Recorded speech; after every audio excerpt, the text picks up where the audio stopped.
Well, welcome everyone to another recording of Two Geeks and a Marketing Podcast. We are back for more news, tech content and wisdom from the world of marketing. Joining me, my co-host, a marketing speaker and consultant who has spent his whole career helping his customers keep their marketing simple but effective. He's the author of 𝗧𝗵𝗶 Marketing Plans and the creator of the Roger video series. I give you Mr. Roger Edwards. Oh, thank you so much. And of course, my co-host is a digital marketing veteran. He's a speaker, trainer and advisor with nearly 3 decades of experience. He enjoys revealing visual storytelling techniques to help you build better online campaigns faster. Ladies and gentlemen, I give you Monsieur Pascal Fintoni.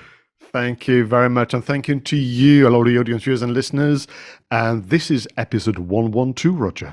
112 and our first episode of 2024.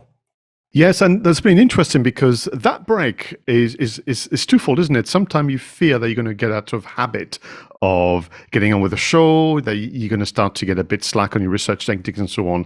But actually, it's been very helpful for you and I to reflect on the impact we want to have with the series. You can listen to it on audio and video. And our mission remains the same, this idea of it's a tough job out there to be in charge of marketing, whether that's a full-time position or part-time position in addition to everything that you've got to do.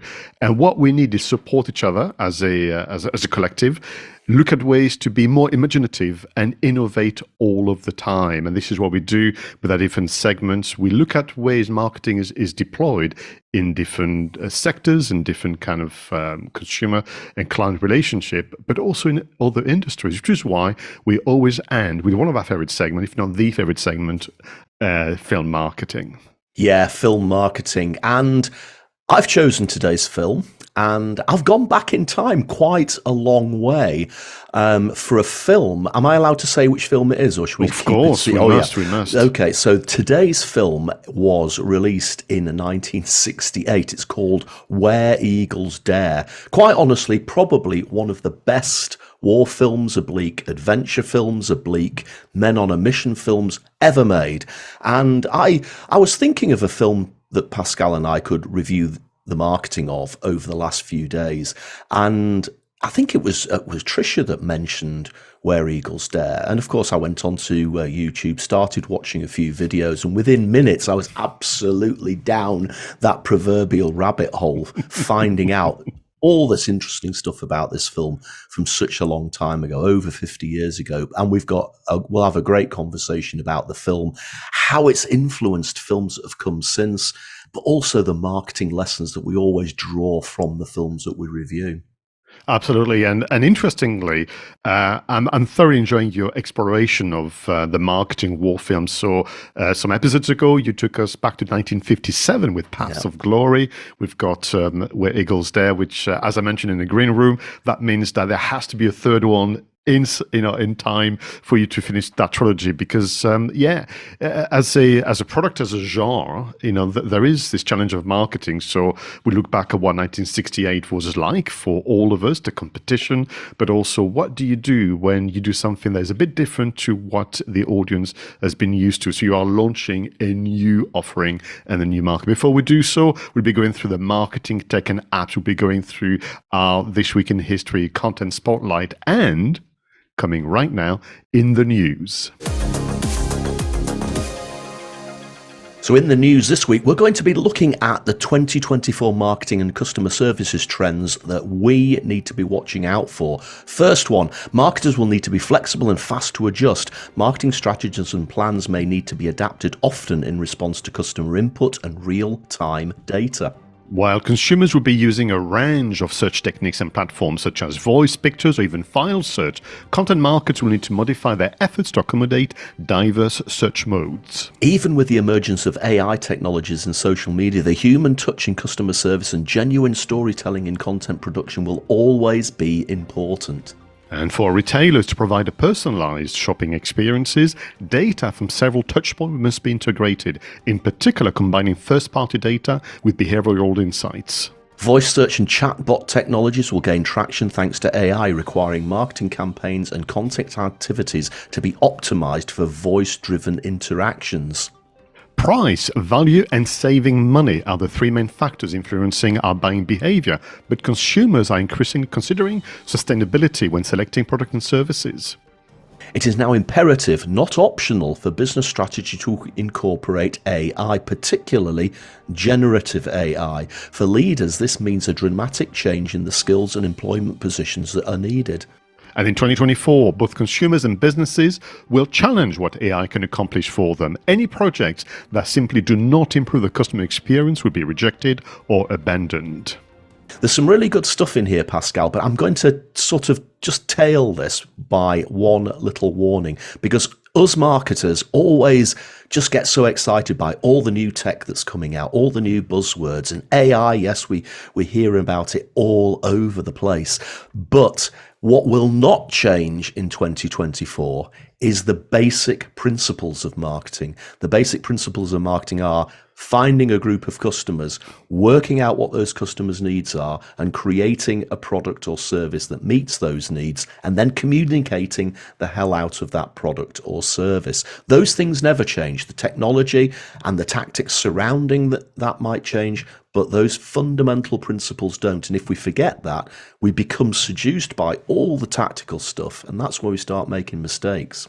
Yeah, and what is interesting for me, I mean, so these were trends that were selected on purpose because they were thoughts and insights and statements by marketers themselves. Because on occasion you get the other side of this idea of, trends and making predictions using data and stats. But the problem with percentage of these and the percentage of that, these are global numbers, so they don't really apply often to what you do. So these were marketers reflecting on the what's coming around the corner. And the one that you read, this idea of, particularly around social media, particularly in the spotlight, even though you have an emergence of AI technologies, in fact, all of them, Meta and all the others, are kind of shoehorning in AI plugins of sort. It is clear that the human touch in customer service and genuine storytelling content production will always be important. So you have to have that mindset and that skill set in existence already to be able to get value from AI. And the danger with AI is it's just the next iteration of tech. Do you remember when Microsoft PowerPoint came along in the 90s and people thought they could all become speakers and presenters?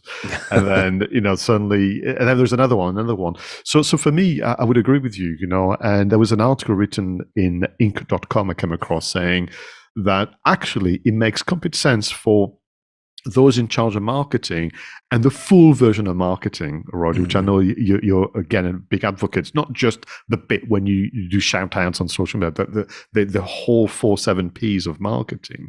It makes sense, therefore, for the individuals working for that division to also be in charge of the R&D element of using AI to support the activities of the workers in the organization. Yeah, and it's really interesting. One of my clients has already decided to run an event, and this will probably happen in March or April. And even though the title of the event hasn't been finalized yet, it will be something along the lines of, how do we retain the human touch in our marketing in the face of AI technology? I mean, that's not a very snappy title for a conference, but it will be something along those lines, and that gives you the gist. So people are thinking about this already, and you can see it starting to happen. Companies are starting to integrate AI into their customer service, and sometimes it's just not working right, Pascal. I remember back to when we first started sending call centers offshore. We started opening call centers in India and opening call centers in the Caribbean and that sort of thing, mainly because it was cheaper to do it and companies could save a fortune by offshoring their call centers. But service levels absolutely plummeted because, yes, okay, it was a cheaper way of doing it, but it wasn't a good quality service. And after a while, a lot of companies started bringing all their telephony back onshore in order to improve their service. And we are in danger of committing the same mistake, that we think, AI is going to be cheaper and easier than humans. And unless we get it right, we'll repeat history and we'll find our service levels plummet. Yeah, and I would like to think, particularly with the last statement I read, that we have learned from the past. And then we're talking about 30, 40 years of technology. And the promise, of it'd be better, faster, safer, and it feels as though we've had to wait quite a bit. But this idea of actually any projects that simply do not improve customer experience would be rejected and abandoned. And it's reassuring for me because all too often what would have happened. So my memory of tech gone wrong was installing CRM systems. Do you remember back in the days where some of my employers would be sold a CRM system that wasn't fit for purpose? It was too big, too complicated. And then the weeks and weeks of agony to try and get your colleagues to use it. And because it was so difficult to use and it wasn't part of our strategy eventually, but it was never abandoned because there was an element of shame about the lead up time, the discussions, the meetings, then the cost of the CRM system itself. And then eventually, years could go by before someone would say, listen, shall we just drop it and draw a line under it? And so for me, there's also this idea of decades of poor experience with technology that's making people just more cautious, more nervous. And I don't think that AI is going to escape that. I think people should actually be very pragmatic and actually study and challenge and create a strong business case before you invest. I mean, some of the AI solutions are very low cost, but actually they would cost you an enormous amount of time, and potentially they could have a negative impact on the motivation of your team as well. That maxim is a good one to end on, Pascal. This idea that no project should happen unless it improves customer experience. Because let's face it, since the pandemic, I actually think customer service in pretty much any industry, it doesn't matter whether it's airlines, hotels, marketing consultancy, whatever, service levels are just not what they used to be. In hospitality, they haven't got the staff to provide the service that they used to. And we can't go down a route where customer service gets worse. So anybody watching this, anybody listening to this, Pascal and I are imploring you to embrace this new technology by all means, and we will be doing the same. But do not do it unless it improves the customer experience rather than worsens it. Thank you very much. So let us know, all of you, additional trends that perhaps you've spotted, your own reflection on what it means to be a business leader today and what it means to be in charge of marketing and communication. Really fascinating, because I think this year there will be a lot of platforms are going to change. So we're going to have to sometime retrain and relearn ourselves. But this idea of quickly abandoning projects to avoid, that negative experience, I think is going to be absolutely fascinating. Listen, let's continue our reflection of what it means to be a marketer in today's economy with our next segment, the Content Spotlights. Now, in this segment of the show, we surprise each other with a discovery from the interweb, an article, an infographic, a video, something that can help us reflect on what it means to be in charge of marketing in today's economy. As I mentioned a moment ago, I cheated, Roger. I read the show notes and I am so delighted. Please let us know, what is your selection for today? Oh, Pascal, I knew you would like this. So this is from a website called No Film School, and the heading of the article is an exhaustive list of screenwriting maxims and their definitions, written by Jason Hellerman. Now, obviously, in this podcast, we talk about marketing strategy, we talk about marketing tactics, tech and apps, and of course we talk about film marketing, not only because we love films, but because we like to extract the marketing lessons that we can get from watching films and how they were presented to the public. And this article just reminded me how closely woven film writing techniques, filmmaking techniques are interwoven with the marketing process. And as soon as I started reading this article and I started seeing some of these maxims that we're going to talk about in a moment, I just thought, this is so good. A marketer reading this is going to start nodding their heads vigorously within seconds, because so much of what is relevant to filmmaking is absolutely relevant to marketing as well. So there are so many of these, Pascal. We could spend 2 hours going through them. So I've only highlighted a few, but I think it will give you an idea of what I'm saying. So it says creating an exhaustive list of screenwriting maxims and their definitions can be quite extensive, but I'll highlight some of the most recognized and influential ones. And that's Jason saying that he's going to cut it down to a manageable size. And there's already 53. So we're not going to go through 53, but here are some of the ones which I think, from a marketing point of view, absolutely key. Number one, the first one that we have here is show, don't tell. Now, again, think about how many times you stood on a stage in a presentation or at an event and it's tell, tell, tell. But isn't it better to show and to demonstrate? And that's key to storytelling, isn't it? It's key to filmmaking, is to give people that sense that they're discovering it for themselves rather than having somebody tell them what's going on. You know, it's much better to have somebody wander out and see a herd of dinosaurs wandering along a hillside and see their mouths drop open rather than somebody say, we were absolutely amazed by all those dinosaurs that we saw over there. The second one, which I absolutely love, and this is so relevant for marketing people, is start late, leave early.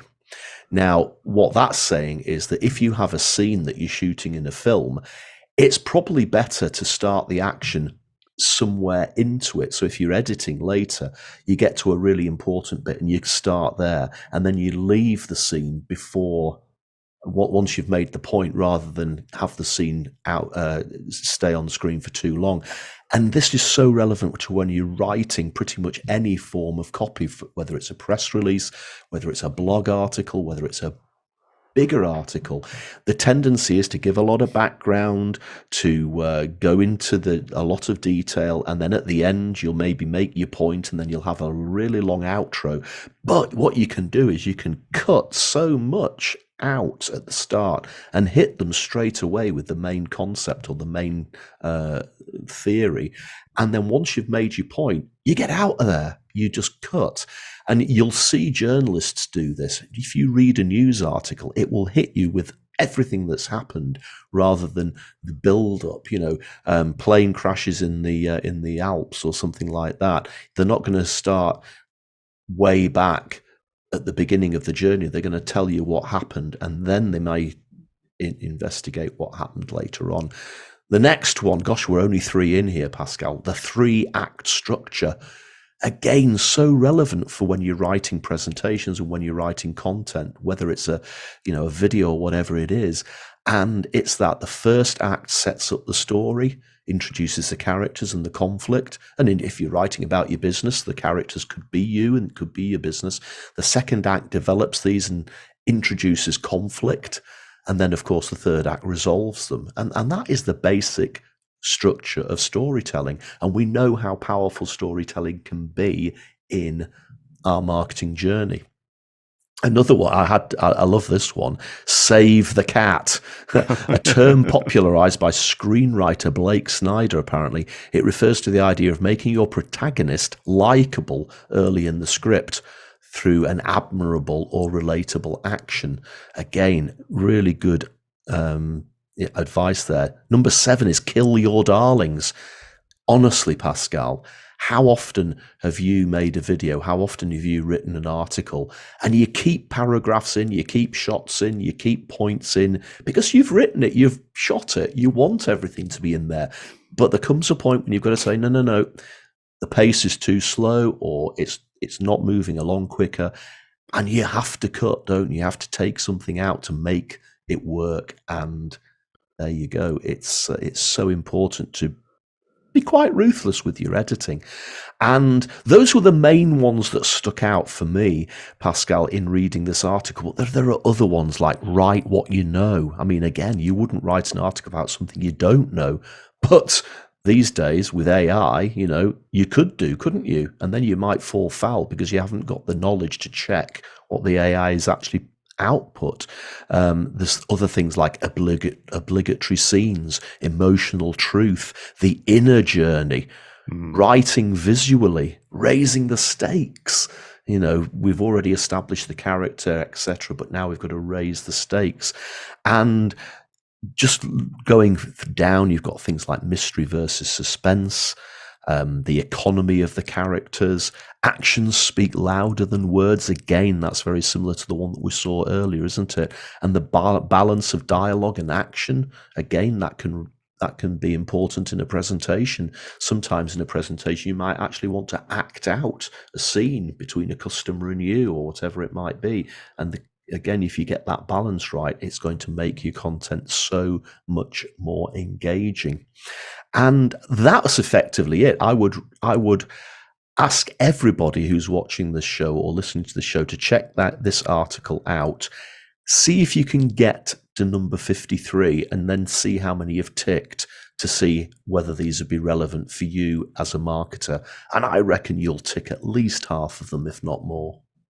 This is such a fine selection. I mean, not because it's linked to the film industry, but also because back to, the reason or raison d'etre, if I may use some French, of this show, stimulating imagination, giving you new ideas, challenging the status quo, getting that spark, that fire back in your belly.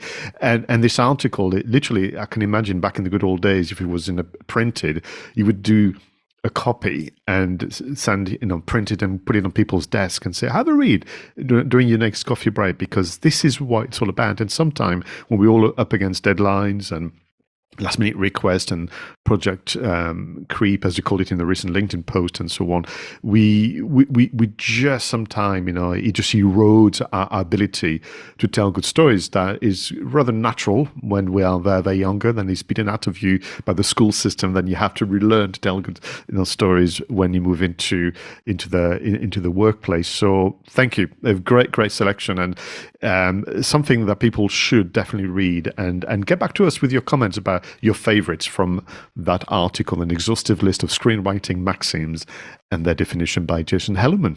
Great. So, Pascal, what have you brought to the table this week?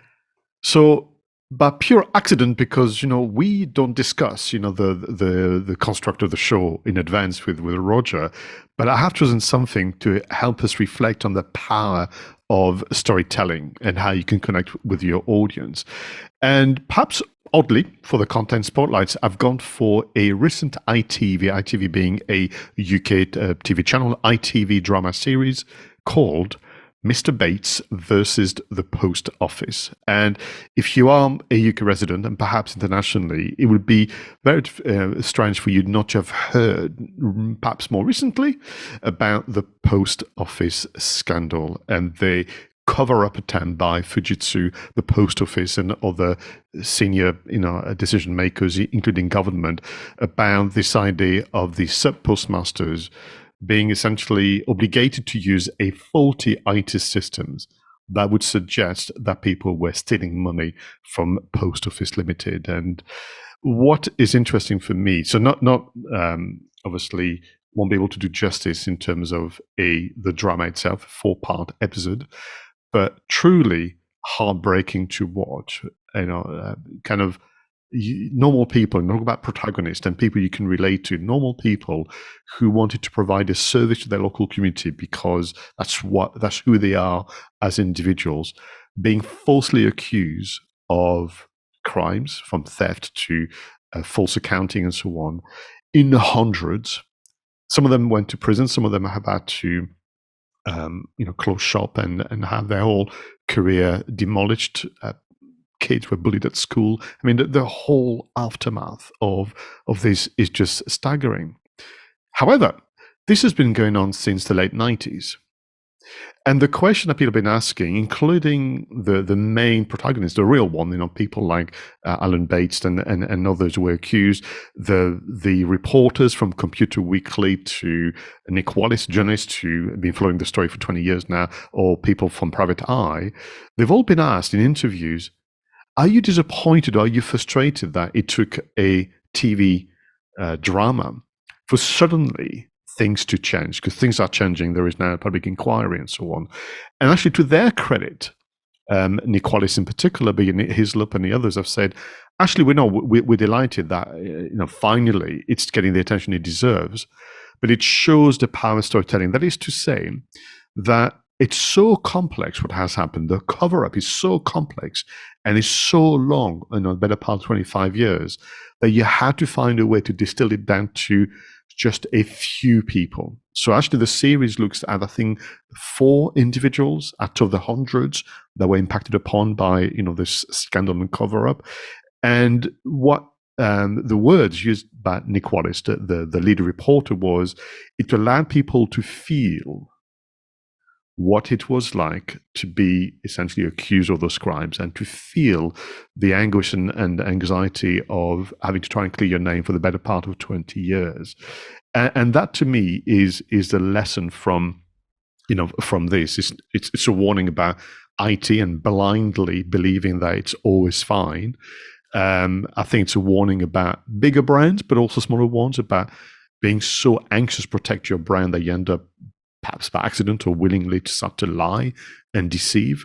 But this idea of, if you want an audience to understand the benefits of your products or the services, if you want an audience to understand the key message, you've got to tell it via the prism of a small number of individuals, maybe just one individual that represents the bigger group. But that individual needs to be carefully selected so that they are relatable. And this is what the ITV drama achieved, because the shockwave and the tsunami of activity within weeks and months is quite staggering compared to the apathy of the last 25 years. This show, we watched all 4 episodes in one night. I mean, it's binge watching. Once you start watching it, it is must watch. And I couldn't help boiling with rage all the way through. Boiling with rage at how badly these people have been treated by the government, by their employer, and by the company that provided the IT system, Fujitsu. And you're absolutely right that the complete conviction that these people had that their technology was flawless was just beyond belief. And going right back to the beginning of the show when we were talking about, everybody's mass now obsession with AI and how that can help us in the future. We cannot allow that to happen with AI, that we believe in it so much that we think that humans will be always wrong and the machines will always be right. That is the path that leads to this sort of disaster. And everybody's implicated in it. Government, as we've said, the post office management. I mean, some of these people probably should be in prison, Pascal, and maybe that's where they'll end up. And people should be held to account to this, because they have destroyed lives, and sadly some people have actually taken their own lives as a result of what's happened here. And it's quite heartening on the one hand that a show like this has created finally the impetus to try and fix the issue and to hold those people to account. But on the other side of the coin, it's actually quite sad that it takes a show like this to get people to sit up and realize what's been happening, to finally take action. So I think the show wins from both those points of view, because it has created that, hopefully, that solution. But do we need them to make a show about Brexit? Do we need them to make a show about the Grenfell disaster? Do we need them to make a show about the Boeing 737 MAX? Well, that's another story that continues to shock me as the days go by. That plane just doesn't seem to be safe, and yet Boeing and all of the people are entrenching behind it and saying, no, it's all right. So fabulous selection, Pascal. And if you haven't seen this TV show, please watch it. You'll probably find that you'll need to block out 4 hours, because once you start watching it, you will probably not be able to stop watching it until the end.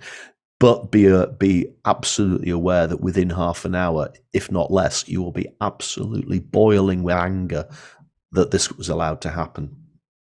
Thank you very much. And again, that's the reason for the selection.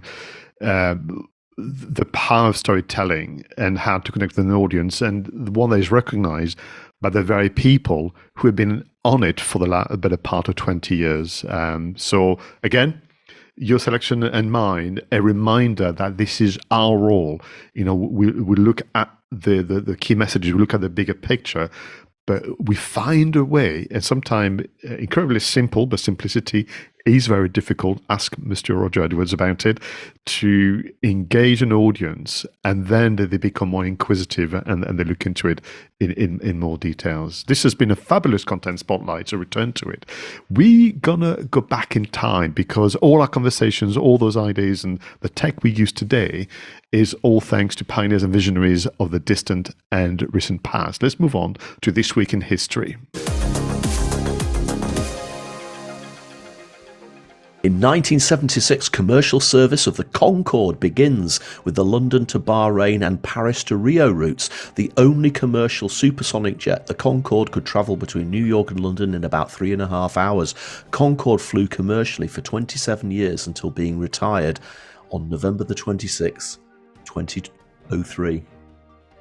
In 1983, the Apple 𝗧𝗵𝗶 becomes the first commercial personal computer to have a graphical user interface and a computer mouse. But at a cost of nearly $10,000, the 𝗧𝗵𝗶 ended up being a commercial failure for Apple.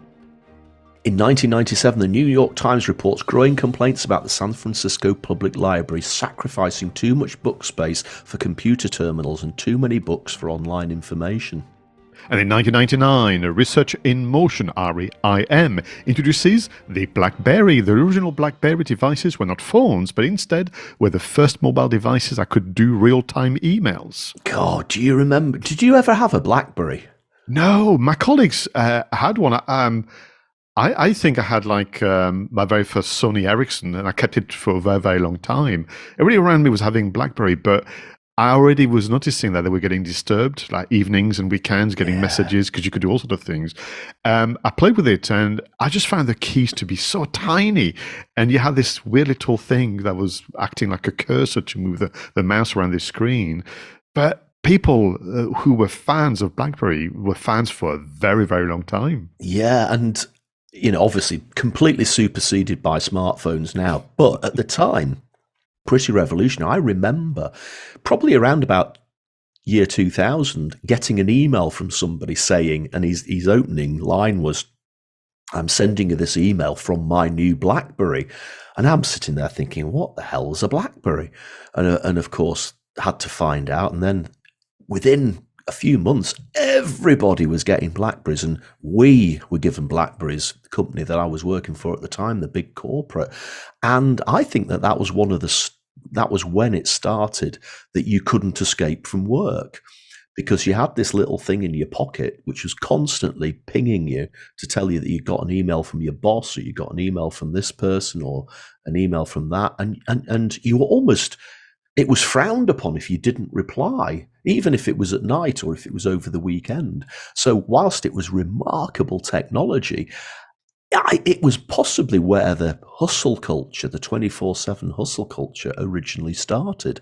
But obviously, as we said, remarkable technology at the time. And I think as the BlackBerry progressed and it turned into actually a proper phone as well, it was interesting that eventually smartphones became more popular.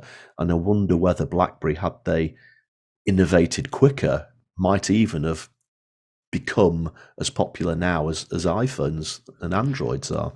Yeah, it's fascinating because, what is it? And I think there was a combination of, not having an operating system people were familiar with. So my very, very first smartphone was a Windows phone. Yeah. It was almost square. It was, and I had to have the stylus, and then you could do a great deal, but it was fun to be able to access Microsoft Outlook and all the other products and so on. So I think you needed an operating system. You needed certainly the screens on the Windows phone was very pleasant to look through. I think BlackBerry had that issue, but they did really, really well in the Far East in particular. Mm-hmm. And people asked a question, do you remember that there was a talk about getting some, almost like a Indiegogo to get BlackBerry to come back and so on? Because literally there's such a strong fan base. But currently, according to information online, they are still active as an organization, but more into cybersecurity and Internet of Things. So for me, the BlackBerry was almost their first invention, but they've moved on. And we still talk about it with fondness, and that links me to the Apple 𝗧𝗵𝗶. Yeah. So I mean I started with computers, I would say, much, much later. So our very first computer at home, as I would have shared in the past, was the Auric Atmos, a British invention, 48K. That's so. Yeah. So 1983 is way before my time, and I couldn't help but smile because this was marketed at $9,995. So just, I always laugh at this idea. Yeah, let's shave off a $5, and people will fall about themselves buying it because it's not quite 10,000. But what was interesting is, so it was a commercial failure, and therefore one could assume, a bit like BlackBerry, then you stop. But that's not what Apple did, because what Apple did then, they literally deconstructed the Apple Lisa and go, well, what are the bits that people really enjoy? They enjoy the Mac, they enjoy, and they then were able to launch out of like the inner workings of Apple Lisa, the Apple Macintosh, and then history carries on. So for me, it's also a lesson as you've got to try something. You've got to fly the Concorde at least the once. For the rest of the industry to move forward. And then what was interesting, I can't tell whether it was a clever marketing and PR ploy or just this, but then people were saying, well, why is it called Lisa? And is it because Steve Jobs' daughter is called Lisa? Or is it an acronym for something? And that went on for years. So there was this bizarre kind of word of mouth marketing going on just on the name, people trying to. And whether it was cleverly or just because he wasn't particularly interested, but it took decades for Steve Jobs doing an interview for his official biographer to say, yeah, it was named after my daughter, but nobody knew. So people were making things up. And eventually, out of sheer irritation, people called it the Apple Lisa, which stands for Let's Invent a Stupid Acronym. Very good, very good. I didn't actually know that story. That's quite nice. I wasn't going to mention Concorde actually, but I have to because I've just realised. It said it was finally retired on November the 26th, 2003. Now I was actually flying back from London on November the 26th, 2003, from Edinburgh to London to Edinburgh, and a number of Concordes were doing almost like a trip around the UK, visiting all the airports to sort of have a nice send-off. And I was flying up it was an A320 or something, a BA A320, and we followed that Concorde into Edinburgh Airport. So we were behind it.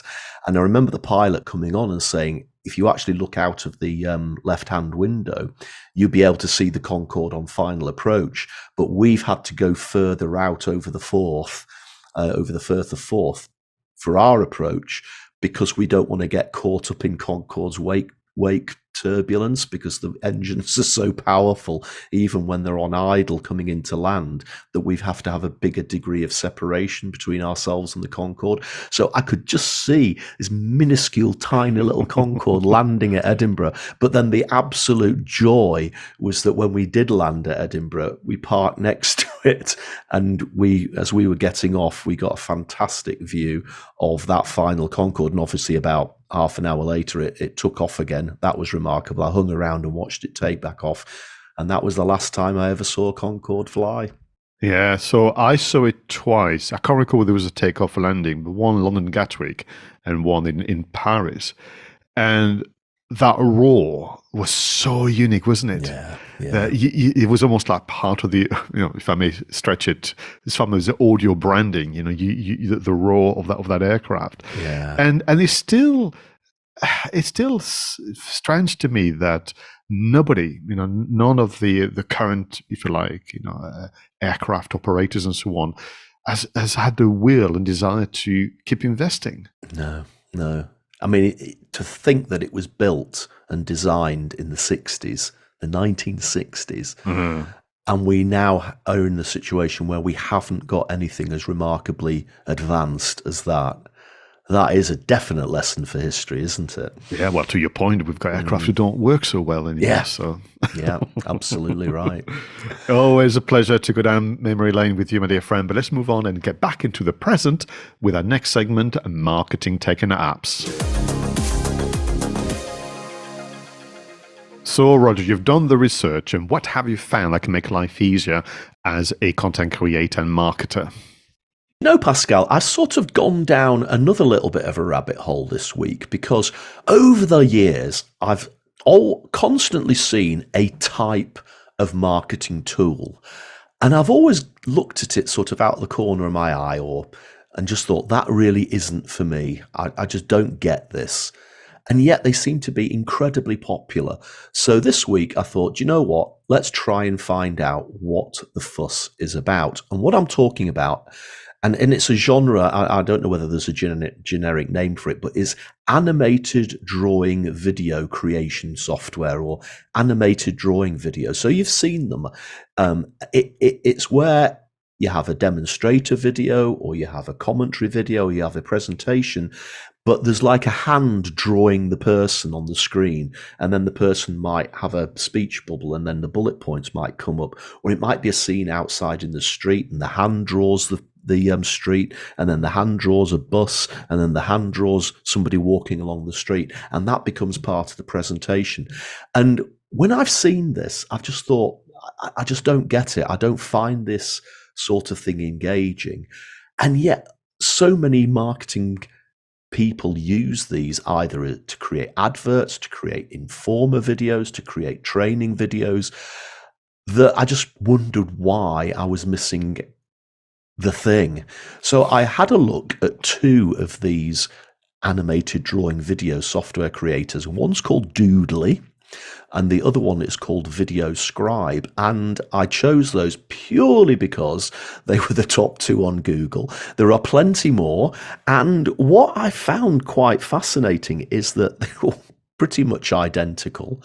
They're not cheap. You know, you're talking getting on for $400 or $500 to use one of these in its most basic form for a year. You know, that's a similar sort of cost, if not more, than the entire Adobe suite, which includes Premiere Pro, Photoshop, After Effects, Audacity, etc., etc.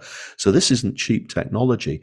But I had a look at each of them. I've had a look at tutorial videos. I had a look at the demo, and actually putting one of these things together is not as simple as you might think. I mean, they make a big thing out of it in the advertising, you know, put in a figure here, put in a scene there, the hand comes in, but it's as in-depth, I think, as actually shooting a proper video and editing a proper video, because as I found out, you have to place everything, you have to move everything from one place to another, and you have to add a voiceover if that's what you're doing, or you have to add the bullet points, and you have to add the text.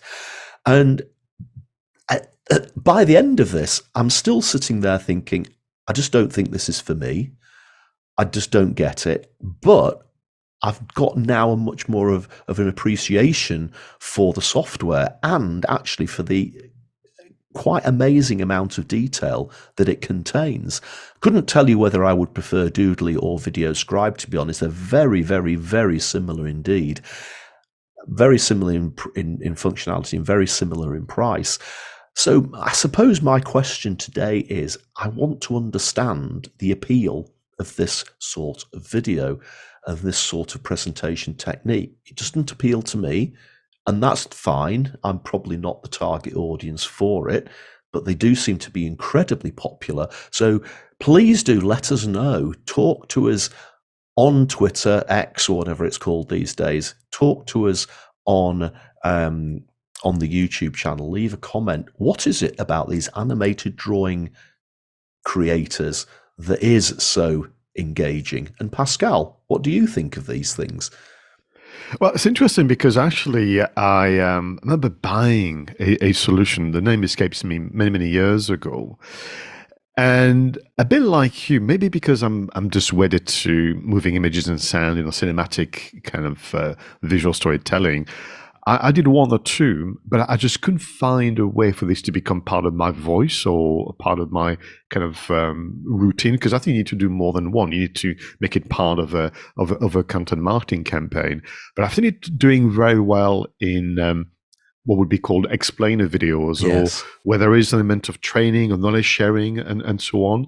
And also, of course, for what is now called, the maker industry. So if you want to do a time lapse or explain a few things. But I think you're right. It has to resonate with you, because if as a creator you end up using a tool because it's trending, but you don't have that spark, you don't have that fire in your belly, I think it'll show about the low frequency of your outputs, but also probably a rather average quality, because you're not going to be very passionate about it. Yeah, no, I'm sure that it's very popular for a reason, and that people love it. I just don't get it. But I take my hat off to the people who put this stuff together, because when you go into it, the software is very, very powerful, and you can do a lot with it. And it isn't actually as simple as you might think, putting one of these things together. It is as difficult, I would suggest, as me recording myself doing an explainer and then editing it in Adobe Premiere Pro, than putting together a video of a doodle person explaining the same thing. There you are. What have you got for us this week then, Pascal? So that's interesting. I seem to have a bit of a technique now going on with the marketing tech and apps, where I use I'm inspired by conversation I have with clients, and then I think, what could work? Sometimes things that I know and I can mention it, or I need to do some research. And recently, conversation has been about, I suppose, the challenge to explain to somebody else what you have in your head as an idea for content, so that they go ahead and write it for you, or they go ahead and do a video for you, and so on. So this idea of briefing and creating a helpful, meaningful content brief, including using AI for that matter. I know they call prompts, but I prefer the term brief, because I think it says it more.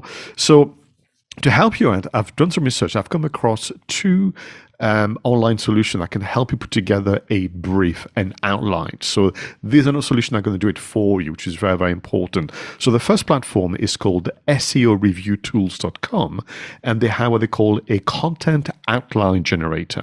So what you do, you have a simple form to complete with, where you put maybe the title of your article, you put some keywords, you have a drop-down menu that can help you choose between a blog or listicle or an essay, so different types and format, and then you click on kind of give me an outline, and they use AI, but within minutes you do get a very good outline of a future article that you can then use to brief somebody else, or indeed, brief an assistant or a team member and so on. So I've done the tests. My client was looking to create an article on setting business goals. So I wrote all this.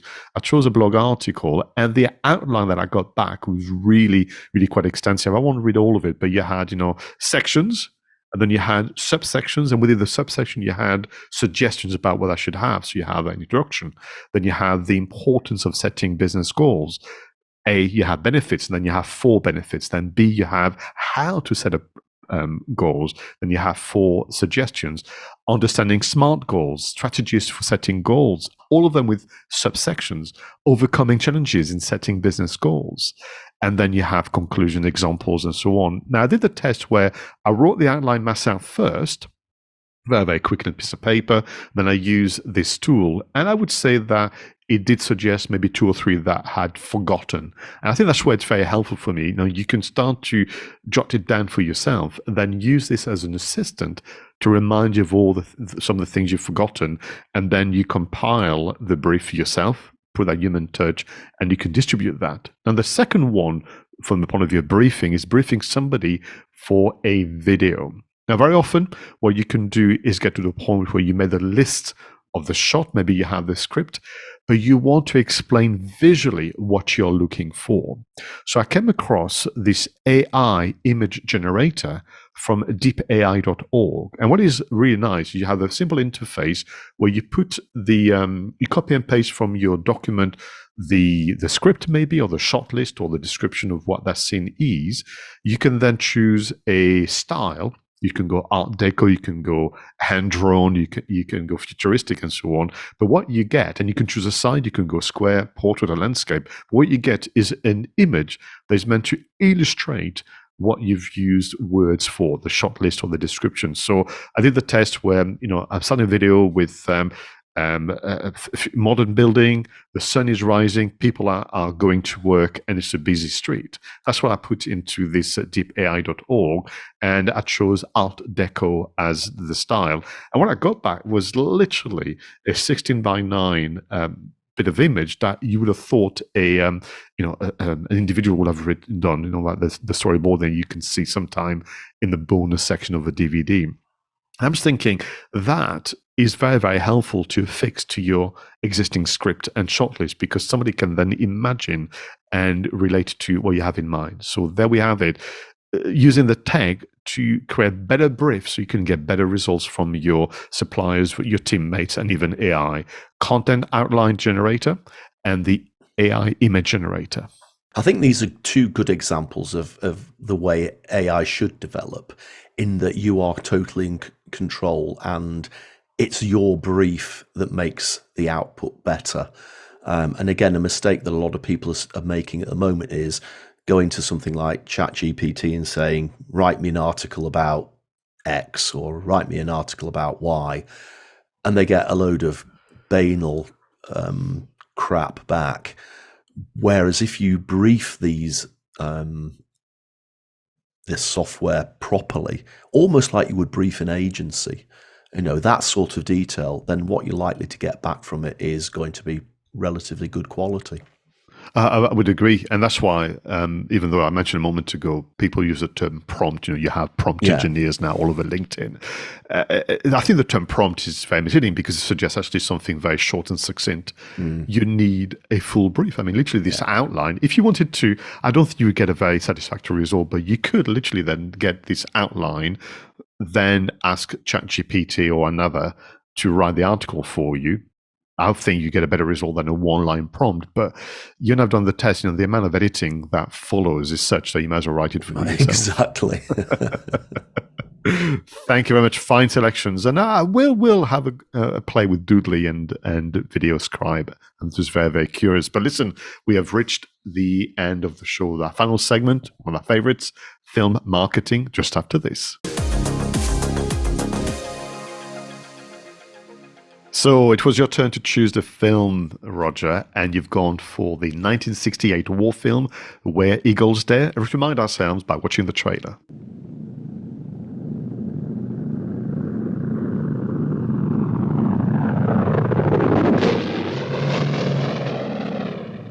Here he is, at the Schloss Adler, the Castle of the Eagles. Believe me, it's well named, because only an eagle can get to it. Our job is to get inside there and get him out as soon as possible. Major 𝗏𝗏, my adjutant. Read on, go! Colonel Weissner, field security. Major von Harpen, Gestapo. Allow me to introduce myself. Major Johann Schmidt, SS, Military Intelligence, Stuttgart. Richard Burton. Take your clothes off. Don't argue. Take your clothes off. Hello? Clint Eastwood. Now with McPherson dead, there's only 5 of us left. So you either let me know what's going on, or there's only going to be 4.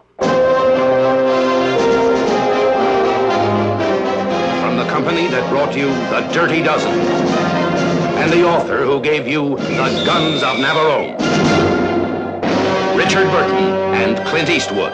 Lieutenant, drop that gun. What? Drop that gun and sit down. What the hell are you talking about? Where Eagles Dare.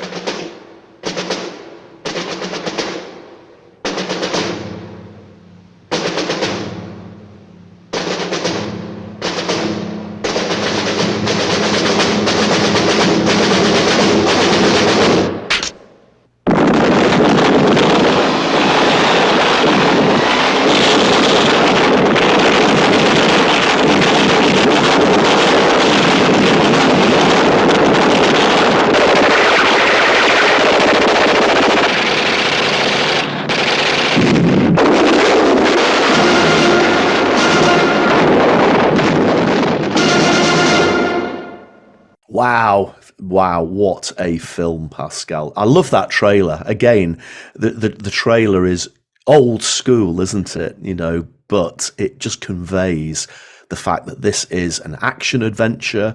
The music is fantastic, the scenery is fantastic, and there are lots of explosions and lots of shooting. You know, a lot of people describe this as one of the best, if not the best, war movie of all time. And I would probably agree with that. It is a fabulous film. It's got a very good story. You start watching it thinking that it's just sort of men on a mission, parachuting into the Alps to rescue somebody from a castle that's basically on the top of a mountain and pretty much impregnable, and the only way you can get to it is by cable car. But then as the film develops, it becomes more of an espionage thing. There's a lot of double agents and triple agents and quadruple agents, and there's one particular scene where you're sitting there, and Clint Eastwood, who's one of the stars of the film, is sitting there thinking, what the hell is going on here? Who's on whose side, and who am I working for? And the audience is sitting there thinking, what's going on? And then, of course, that gets resolved. And then the last hour of the film is just a roller coaster escape from this castle in the Alps with explosions, cable cars, shooting, explosions, and just about everything until they escape in the aircraft right at the end. Just a roller coaster ride. Fabulous film. One of your favorites, Pascal? Yes, I mean, it's one of those where you almost make an appointment. So we stumbled upon it over the Christmas holidays here in the UK. I think it was being shown on the BBC or Channel 4, and literally I was so lucky. It was the beginning, and you know, when we hear them in the trailer, that main theme where the drums start, and then it builds up to this whole orchestral piece. And the moment you hear the drums, you almost go, I'll stop what I'm doing. I'm going to sit down and watch it. The other film that does it to me is Jaws. I mean, I've seen it 100 times. It's currently being shown back in the UK on ITV4. It doesn't matter where it is. I just stop what I'm doing and I watch, no matter. And what is interesting about this movie, it took a while, actually, to get to that pole position of one of the best war film. We can really discuss that. But it's also one where the trailer, to me, is an honest trailer. So that is to say, the majority of war films up to that point, with some exceptions, will be one where, you know, you have a very linear story. Good guys, bad guys, go from A to B, and then when you get to B, it's the big finale, the big payoff for the audience who's been very patient with the almighty battlefield moment. And then you win the battle, and then you light your cigar, and you say something very clever or comedic at the end, and you've got the closing credit. This is one that is very, very different. And I like the fact that the trailer didn't try and mislead people in thinking this is your... and I like all of them, but your normal, more mainstream war film. This is actually, you're right, there's intrigue, there's espionage, a twist and turn. And the escape, I mean, it's edge of your seat stuff. I mean, I've seen it at least a good 20, 30 times over the years. And you still root for our heroes, because it's not a given that they're going to escape, all of them, suddenly, safely. No, and I think because it was obviously set in World War II, it hasn't aged, because you can watch it, and because it's a historical film, you know, yes, there's no mobile phones, etc., but that was it. So you can watch it now, and it's just as exciting because it is in context. And I think you're absolutely right. It broke the mold, because before this we had films like The Guns of Navarone, even The Great Escape, I guess, is in the same sort of ilk. Whereas this did change it and started introducing the espionage and all of that. Now, I love some of the taglines for this. You know, we've got a massive ensemble cast. So Richard Burton, who was famous for playing in in Shakespearean dramas and films like Antony and Cleopatra. We've got Clint Eastwood, who was just breaking into mainstream. So this is Clint Eastwood before Dirty Harry. This is Clint Eastwood just after the spaghetti western films. Mary Hure, who was a big star of the day. Ingrid Pitt, who appeared in loads of Hammer horror films.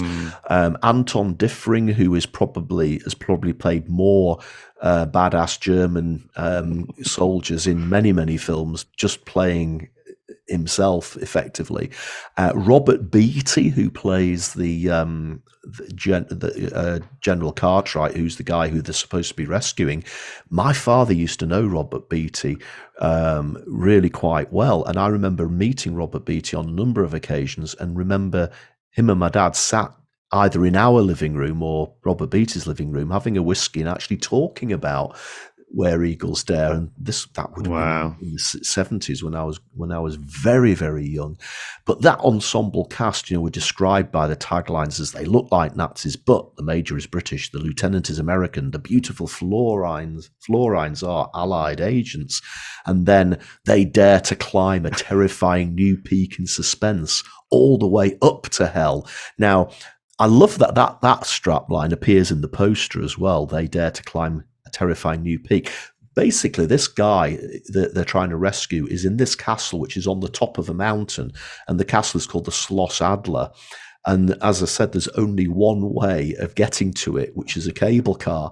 And here's a fabulous tangent. But as they were making this film in 1968, there must have been another film crew a few mountains along in making the James Bond film on Her Majesty's Secret Service, which actually also had a base on the top of a mountain, and the only way to get to it was through a cable car, and that was called Piz Gloria. And the ironic thing is that Piz Gloria and this Schloss Adler castle still exists today, and you can go and visit them. I think that's absolutely fantastic. And the other strapline I love: these people work for the military. First they're going to get the enemy, then they're going after the brass that sent them. So it was probably the first men on a mission genre, and of course we've had so many of those since. And I think you mentioned in the green room the Tarantino film Inglourious Bastards. I think that can trace its lineage back to Where Eagles Dare. And if you look at films like Guns of Navarone and The Great Escape, they were war films, but they weren't bloody war films. You could get somebody shot 1,000,000 times by a machine gun, and yet they had a completely pristine, ironed jacket. Whereas in Where Eagles Dare, that's when they started introducing blood and real physical, quite disturbing effects, and war films became bloody war films, more realistic and more violent. And again, you can trace that back to this film as well. I think what is interesting is from the storytelling point of view, and it's become almost like stuff of legend by the quick turnaround for the script by Alistair MacLean and so on. Yeah. But there is something actually very much grounded in the storytelling that we know. So this is the assault of the castle. These are the knights in shiny armor attacking the castle where an evil wizard lives and that kind of thing. So there is something that is very grounded in almost century-old kind of fairy tale, you could argue.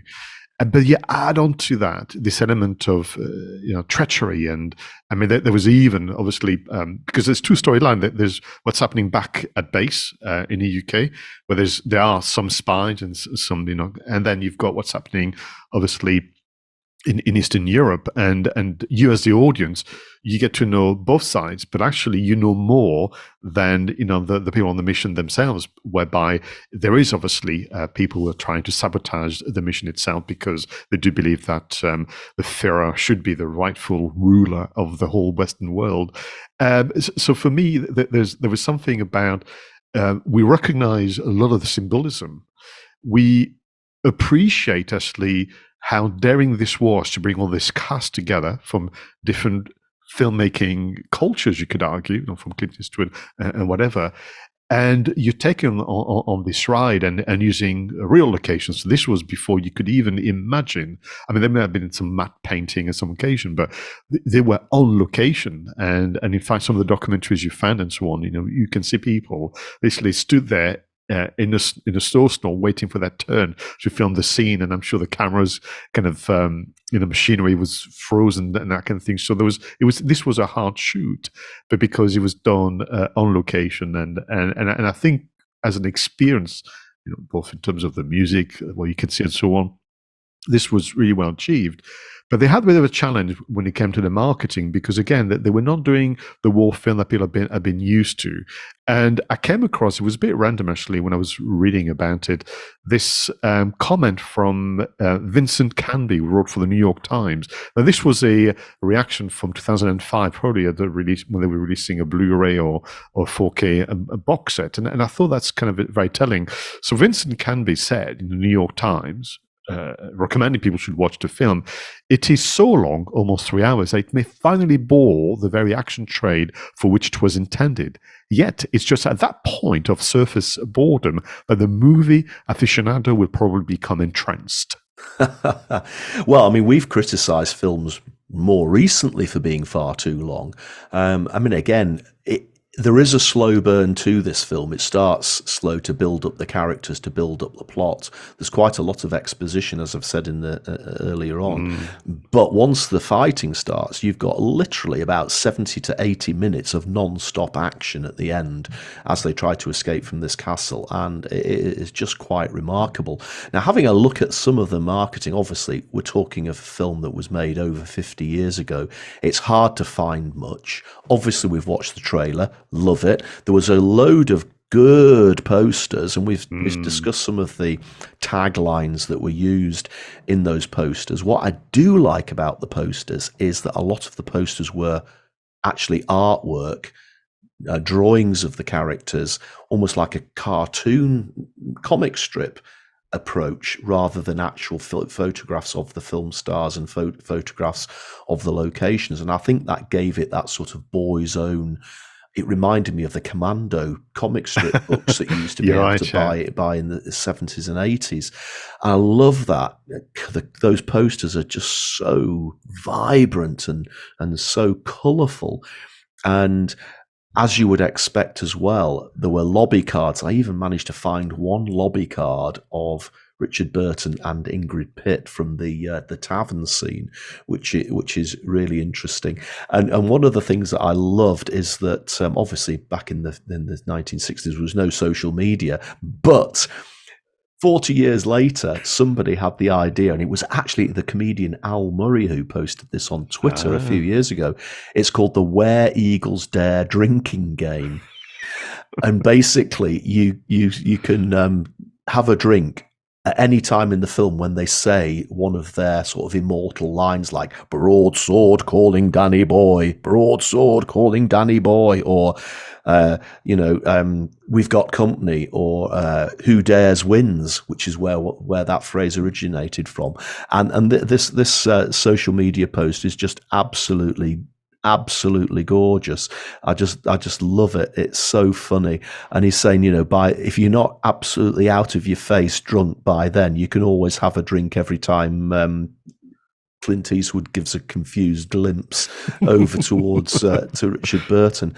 Now, I mean, that's probably all we've got from the marketing. But you look back, and it has influenced so many people. Steven Spielberg cites it as his favourite war film. Tarantino says it's his favourite men on a mission film. And of course, he went on to make Inglourious Basterds, which is a very similar sort of concept. And indeed, within 𝗓𝗍𝗄𝐺𝐿s dare, there's a pretty sinister Gestapo agent played by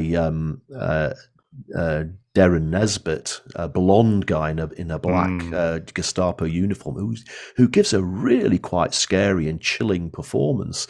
And I think Tarantino actually took that character and that performance to create the similar Gestapo agent played by Christoph, whose surname escapes me, in Inglourious Basterds. So I think you can see the roots that 𝗓𝗍𝗄𝐺𝐿s dare planted, that we can now see blooming in modern day films. I also love some of the trivia that I've discovered for this Pascal. It is so good. So, despite Clint Eastwood's reputation for violence in other movies, this is the movie in which he kills more people than in any other of his films. And you think about Clint Eastwood's played some pretty badass people, hasn't he? Dirty Harry, the man with no name from the spaghetti western films. He's been in all sorts of other films, but this is the one where he was absolutely on point. Clint Eastwood also referred to this movie as Where Doubles Dared, as opposed to Where Eagles Dare, because there was so much action in it that they had stand-ins for quite a lot of the scenes. This movie contains, and you'll love this as a filmmaker, 1,472 edits during that 2 hour, 38 minutes. And, you know, some of the shots are only 6 seconds long, so absolutely incredible.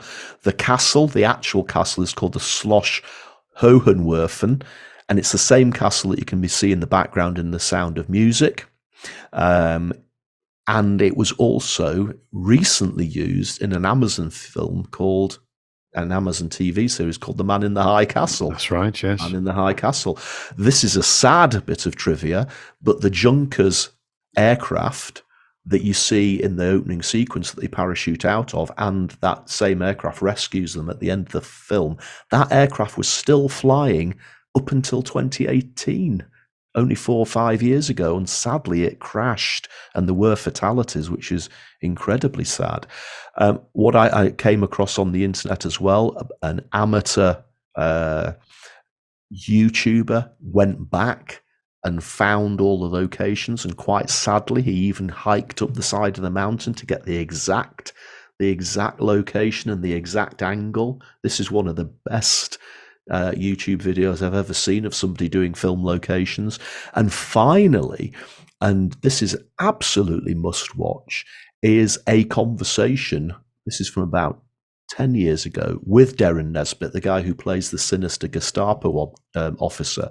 He's in conversation with an interviewer, and he is such a funny, engaging storyteller, completely opposite to that horrible Gestapo character he played in the film. That's another must watch, because you can learn so much about just raconteur storytelling just by watching that. So diving in and thinking about Where Eagles Dare, we might not have come up with much marketing material, but we've learned so many lessons about the legacy that it's left behind.